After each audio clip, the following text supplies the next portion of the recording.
అసలు అది నేను ఆ పదం ఎప్పుడు చెప్పలేదు జీరో బడ్జెట్ అనేది. జీరో బడ్జెట్ అంటుంది అసలు బడ్జెట్ లేని పాలిటిక్స్ ఎలా ఉంటుంది. రాష్ట్ర ఎన్నికల సంఘం కూడా ఇన్ని ఒక ఎంపీకి 75 లక్షలు లేదంటే ఒక ఎమ్మెల్యేకి 10 లక్షలు ఖర్చు పెట్టాలి. దీని గురించి పెంచుతారా లేదా అనేది వాళ్ళ చేతిలో ఉండదు.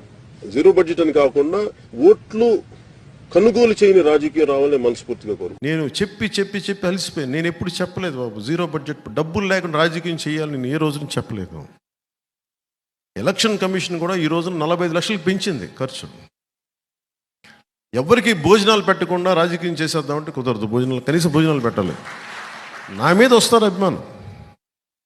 నేను నాయకులందరికీ మొన్న ఒకసారి చెప్పా,